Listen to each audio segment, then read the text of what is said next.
New York and on the new Hot 97 app. Ebro in the morning on Hot 97. Listen, ladies and gentlemen, Ebro in the morning, Laura Stiles, Rosenberg, and Paula Patton is on the program. I love the hair. Oh, well, thank you. How new? How new is this? It's about 3 weeks, maybe 3.5 weeks old The now. cut too? The cut too, yes. So you chopped all your hair off. Well, I cut a good amount off, and then I went, let's just go all the way with it, and I turned it blonde at the time. It's not for a movie role, is it? Or is Well, it? you know, I was inspired by a movie role, Okay. but I'm doing, a TV show I'm doing in London in about a couple weeks. It's called The Rook, and I play a villain, and I have some ideas about it. I don't want to give it away, so I was inspired by it. I didn't have to do it. It just kind of... It led you, but you... It led me there, exactly. That makes sense. So when you go to London, you can be hanging out with your buddy Meghan? You know, getting royal family time? She's not really my buddies, but I would love to be able to hang out with her. She probably has a lot of... So I bet you could do it. Accessibility to things. I bet you could do it. If you dropped her a line, I bet you could do it. Yeah. I mean, think I'm sure everybody's coming back into her life. Can you imagine everybody like, Hey, hey, boo. Hey. Yo, what's been up with you, by the way? He's like, oh, really? Now you want to come around and talk to me? Now you want to be my friend? So That's wait, not what cool. is the you just No, hired her company, right, to do No, something not for her your company. wedding? No, she worked at a stationery store, and I was getting married to Robin, and we needed to get invitations, and people said you're supposed to handwrite the name and the address, and I'm like, that's Your penmanship not is gonna trash. mean No, we'll never that's make it to right. anybody. Crazy. That's Okay? a skill. Yeah, and so she said she could do it, and I said, well, I'll pay you. And so she came to my house. We worked together, and she was a sweetheart. I mean, honestly, it had a regal air about her at the time because her handwriting was impeccable, and she just had she's very sweet, classy way about her. I'm not at all surprised. Well, She's there you about to go. be royal. Listen, the new royalty has better penmanship than everybody that's ever been royalty ever before. How about that? Yeah, I didn't know and then that. also she was trying to be an actress at the time. She was a newbie, and Right. she was like, and so we talked a lot about that. And then I happened to see her years later. We were at like a film festival or something. She came by. She's like, I just had to come in and say hi. I was like, hey, what's up? So she was trying to be your friend. Of course. Well, let's turn this back around. Yeah, she was working at a That's why I can't come back now. Okay, the next time I saw her was on the cover of a newspaper. Hold on. I lost out. But in all fairness, you were a nice enough person that you remember all these Yes. encounters. It's not like you played her. Like, you were nice. Yeah, I mean, I don't. Yeah, sure.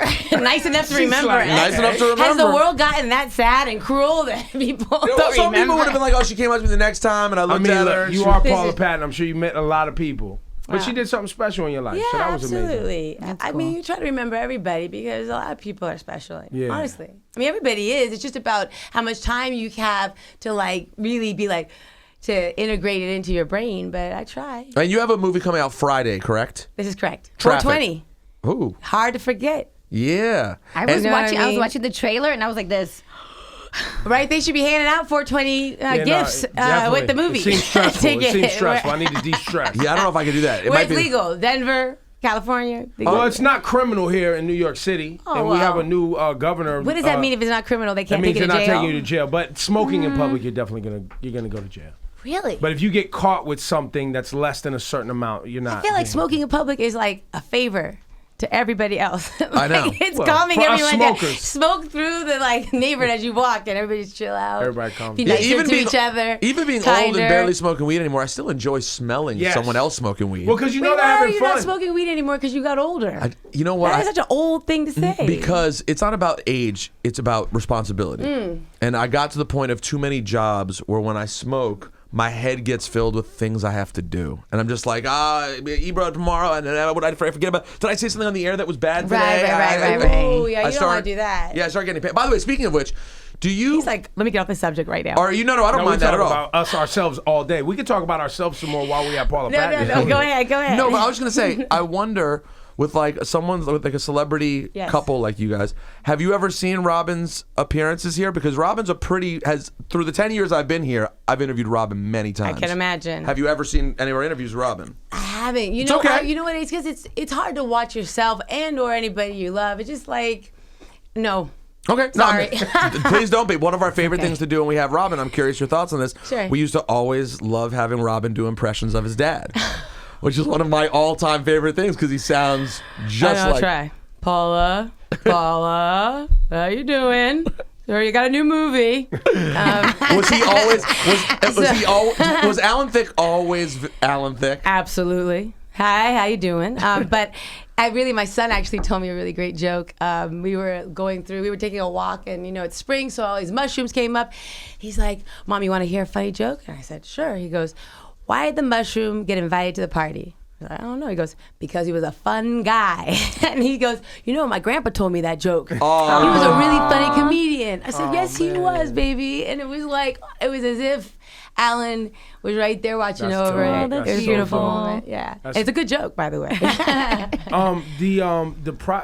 The last few years of your life, right? I mean, have Fun been, guy is another word for mushroom. Just Yeah. FYI. By the way, I know by the the way. schooling is different now, but Right, just, fungus. just in case that didn't come out Fungus. right, they're like, "What the Fungus. heck?" Fun Terrible guy, joke. Yes. But with the passing of Alan, Yes. right, and the divorce Yes. and everything that was public, Yes. This movie feels like a coming out. As me watching it, is that how you feel about it? No, I guess I don't. You don't think of your life in that same way, Right. but I'm excited for it to come out, and it certainly. Well, it just feels like we haven't seen you. No, I feel you, and I think what you're talking about is that I've grown a lot. I'm 42 years old now, and I've been through a lot, and so. That movie was a year and a half ago, but still I was in that transition. I was searching, I was looking, I was trying to find a way to have less suffering. Right. Really, truly in the pursuit of happiness. And in that more you have fun. to, investigate yourself, look into, what's going well and what's not. And so I think that character, even though she's not me, it's got elements of me and things that I've had to live through. And so it will feel new because you grow. I think that's why acting is a unique profession because, you're different at different times of your life. Things happen. It's going to affect you. It's, because this is your instrument, is your heart, your mind. So it's definitely probably different than roles from 5 years ago. Right. So the movie, you guys go on some sort of road trip to a house. Bunch of people having fun. You guys getting high. I saw on the trailer. Smoking we weren't. Smoking a little weed. You know I don't what I mean? think we do Partying. actually. I don't think that we do. I Do just we saw a on little camera? wine in there, but There The was a little wine. bit of I wine. know That somebody was was getting off camera. twizzy. Something was happening. That was People off camera. twizzy. Laz, our character, he does something. Yes, you're right. Someone does drugs, but not us. Right. In the movie. It's about a couple. Essentially, you find yourself with this woman. She's a journalist, and she's at a crossroads in her life. Essentially, she's very much an intellectual, but she's not willing to dig in deep, is what she's been criticized for, to the heart of it. And she goes on this road trip with her man, and she's also been heartbroken before, and so she's scared of love. But this man's like, "No, trust me, love me," and they go on this road trip. To like a cabin, and their friends are not supposed to come, but they take a stop at a truck stop, and that of course turns this romantic weekend upside down. And then right when she's like, "You know what, I can say those couple words, and things feel good," then chaos sweeps in. Not so good. Yeah, exactly. Have you always been? As is life. Yeah. Has acting been your path since the very beginning? It's ever since I was a little girl, I loved to act. I would put on plays in my parents' backyard, and it wasn't an easy childhood, and so I would escape in that and become different characters. And then I went to performing arts high school, and there I met a friend who was a Spike Lee wannabe, dressed like him and everything, and we went to see Do the Right Thing, and that made me think, God, I think I want to be a filmmaker. So I went to USC Film School, and that's where I graduated from. And then I got kind of shy and wanted to be behind the camera, worked, PA jobs, assistant jobs. And then I had this moment. I remember I was sitting at my desk trying to write a script again. And I said, what did I love to do since I was a little girl? And it was act. And I thought, gosh, you only have this one life to live, so let's give it a go.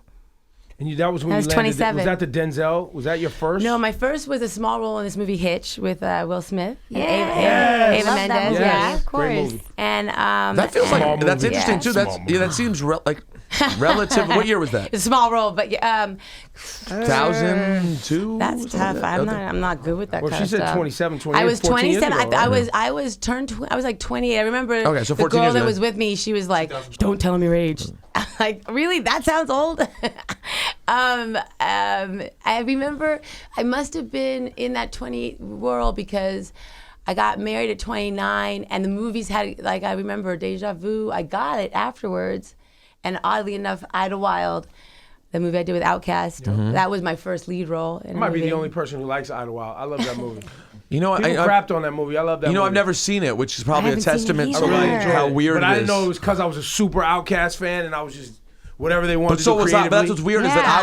I was a super Outkast fan too, and I still didn't see it, which is a weird. You know what? I think that was one of those things where the director had such a desire to put it on the big screen, but it was produced by HBO, and I really think it should have been on HBO. Yeah. And it's an interesting thing how we all get things in our head about how you want things to be seen. And I'd say to everybody out there, young people and such, it's just to go with the flow and never think you only have one product. You know, you have many, so don't ever hold anything too tight. You really to go, okay, that door opens, go with it, flow with it, and then take you to the next one. And the next one, you always think of yourself as having abundance. So you don't think, oh, this is going to be my only one script or my only one movie, and it's got to be like this, and all that holding on tight. It's gonna cause some tension and problems sometimes, most of the time. What's your son gravitate to more, music or it's too early? Definitely music. He wants to sing like his dad, and he's really good too. He's Really? gonna sing "Amazing Grace" at his talent show. But yeah, he loves that. He's picked up any instruments? He is. He's playing the guitar and trumpet right now, and the harmonica. It's actually wow. there's a thing called the chromonica where you can play all the notes, and he kills that. He's this kid. He's 8. Yeah, he does it. He teaches himself. It's wild. I mean, not the guitar and the trumpet, but the chromonica, yes. Listen, we're obviously not going to have a conversation all about your relationship with Robin, because I know your publicist will lose her mind. But that being said, I do find your. It was a long time ago. It was. I mean, he got a baby and a girl and But see, everything. but you got a new man. We can You let moved on, you that have was a new then. This is now. relationship. But that's okay. Let's talk about it. Get it off your chest. No, it's not about the break. Because honestly, I'm not that interested in the breakup. I care about you guys. I hope you're both No, doing well. absolutely. But I was actually more interested in sort of your development as people, because you knew each other for so long. Right. And we were talking about how fascinating Robin's career was, because by the time he does Howard Stern and all these things with Blurred Lines, he'd already been a star 10 in our years. world for a Yes. long time. Yes, I feel so you. it must have been, for you as a partner, it must have been just interesting to watch someone who also in his own way developed slowly at different levels. Yeah. And kind of gave you a sense of what this sort of business can be. It's not necessarily for everyone all overnight. Absolutely. I mean, yes, I think so. I mean, we did it together since we were kids. I was with Robin since I was 15 years old. Music and Hollywood are two different things, to be honest with you. They're two different animals. I definitely think that if the acting didn't work out, I probably could do A&R, you know? just from sitting around and listening to record after Absolutely. record. Well, you know, Robin and I wrote a lot of songs together. I have my name on the albums is Max Haddington. Oh, really? Yeah. I did not That's know true. that either. Yeah. Hey, Max. And that's Thank going you. all the way Wow. back. What'd you say? That's going all the Absolutely. way I've back. been looking for Yes. Max Haddington. I was like, yo, who Yo. wrote these hits? I need this guy in the studio. This guy, Max Haddington, doesn't exist. And so wait, that was just you guys would just go to I the just said lab we didn't together? want. I guess it's funny now. I realize that caring what people think is such a pointless thing, but I cared what people think, and I didn't want. And I was like, well, Max Haddington just will seem like another writer with you, so it doesn't seem like you're writing with your girl, whatever. I don't know. So that's what we came up with. Wow, that is really interesting. I did not realize that. What was your favorite record that you participated on? Do you have one that you're like, yo, that? Dream World. Wow, Yeah. that's pretty cool. Yeah. I did not realize that you guys had done that. Yeah. No, he was writing a song called Dream Girls, and I said, wait a minute, baby, what if we called it Dream World and went in to talk about some other stuff? Does it seem like bizarre timing that the relationship went to where it went at the exact same time, seemingly, that Blurred Lines became this thing that was like? Probably not. I mean, it wasn't on purpose on our end, but I think that fame and celebrity it's an evil monster, to be honest with you. Can wreak havoc on people's lives, and I will only say that, you know, I was so proud of him all the way along, and it's just too bad that we can't see what we have when we have it. Do you know what I mean? I don't mean by relationship. I mean to say that before Blurred Lines, knowing that you have something really great, that the desire for the mass thing, private planes and all that, that's not where it's at, because you have, you know, people that truly love your music and show up. You know, I remember Robin and I, we used to do what we call like it was a chicken dinner circuit, you know, and you knew that you were good if black people stopped eating their chicken dinner to listen to you. I'll never forget it. We were in like outside of Washington, D.C., and it was the night of the Oscars, and he was doing this gig, and there was all this food on the table. You had to go out there and perform. And he did. He killed it. And Jennifer Hudson won that year. And those were the moments that just make me happy. That to me is true success. But that's why I love that you brought that up. That's exactly what I mean, because to people who didn't know, Blurred Lines seemed like, oh, well, finally this guy made it. No, like life was Lost Without You was already a smash in our world, and Absolutely. you guys. So I'm sure it must You be had a record with Lil Wayne that was popping. Shooter. Like, so I just find it very interesting the way the whole thing it's unfolded. true. And you know what? It's not. It's all love, you know what I mean? And that was where it was meant to go. And it was a beautiful thing. I love Blurred Lines. I just, it's just life, right? Now we know why that last album, what was the last album, Paula? Yeah. Now we know why that didn't work. She was Max Haddington wasn't on. Paula, Max Haddington wasn't in the building on that one. No, Max was like, Oh You're God. so silly. Going back to Traffik, because I read that you guys had like a really small budget for it, and it was Yes. something you really wanted to do. Because when I was watching the trailer, I'm like, this whole thing went completely left, and you start talking about human trafficking. Yes, yes. And tell me the story though, because I read that when you guys were filming, you met a cop who told you that he had just busted like a whole sex trafficking ring when it happened. No, it was right before us. He was telling a story about seeing this man at a traffic stop and just feeling like something isn't right with this dude. And he kept following him, and then he got other people involved because of the whole, bureaucracy of, I don't know, detectives and stuff. And finally, they were able to get a search warrant, and they went in, and this guy lived in a 2-story home in the suburbs, and it looked great. And they searched this house up and down, and then they were on their way out. And there's something the guy was like, I don't know. And he went back and he just knocked on the floorboard and it sounded really hollow. And they opened it up and there was dozens of women underneath the ground. Wow. Yeah, that were being in slavery. Wow. And that's what I want to make sure people understand is we got to call things what they are, right? The truth will set us free. It's not human trafficking, it's slavery. It's not modern day slavery. It's just slavery slavery. in the Yes. modern day. right. Why is that? You think that like this subject, which is such a real thing, it does seem like it's not fully talked about. And you're right. It seems like there are these code words that sort of cover up what it really is. Because it's immensely profitable. And it happens a lot in places And there's like a lot of powerful low income. men. There's a lot of powerful, rich men who participate in this shit around the globe. Yep. And And they trying to make it themselves feel better about it. We live in a patriarchal society. Men control the narrative most of the time. But they also prey on like low income neighborhoods and places where they have a lot of foster kids and wherever they can, And I'm really glad you said that because, people say, how can you change or how can you help this problem? And it's too big, but we can do prevention in that, which is that I look at my son and I thought if every homeroom from kindergarten on was teaching children the power of your mind. All that stuff that now we read all these self-help books when we get older after our brains are a jumble from all this bad information and da-da-da-da in life, that if we learn earlier to have self-confidence, do you know what I mean? Truly what that means. And trust your gut. And have that be something that's worked on every day with children. Gosh, I don't think that there are a lot of powers that be that want that because we'll have a lot less crime, a lot less pharmaceutical needs because you'll have healthier minds A lot and of bodies. independent thinkers mean less people wanting to work for corporations Absolutely. So they don't want that. But I also say this too for the sex trafficking and sex slavery and all that other stuff that we were talking about.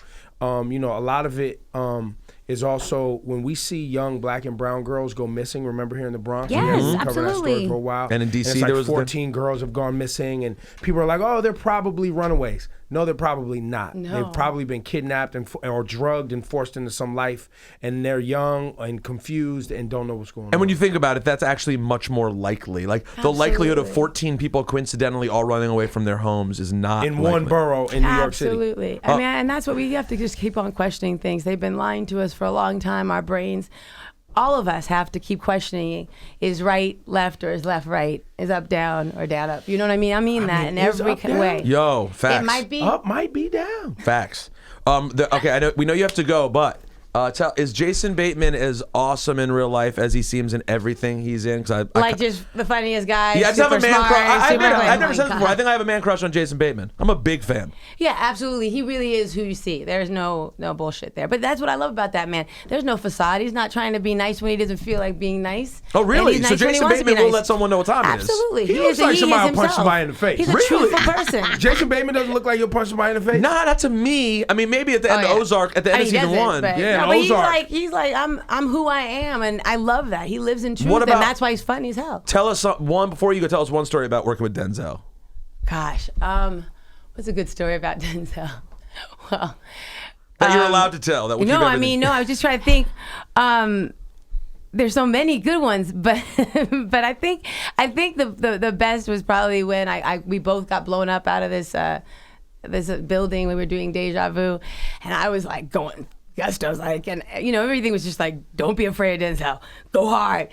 And so I was like, get all scrappy, that yell action. I would just, and he was like, hey, yo, can you stop scratching me in my eyeball? And I was like, yo, I'm so Tone it sorry, down. D. Let me, like, tone I'm sorry, that down. Denzel Washington. He's like, just, no, go all out, but just below the neck a touch. So, scratch my eyeball. Listen, Traffik is out Friday. Paula, it's great to meet you. Thank Thanks you. for So coming great to by. meet you as well. And be prepared when you walk out of here. The headlines are all over the place saying that you're new boo. Are you seeing this? The trolley headlines are up for clickbait right now. Yo, There you go. that's That's what I'm that. saying. I don't give a fuck. Yo, I fuck with that. Paula I don't really Patton. care. Thank you. Thank you.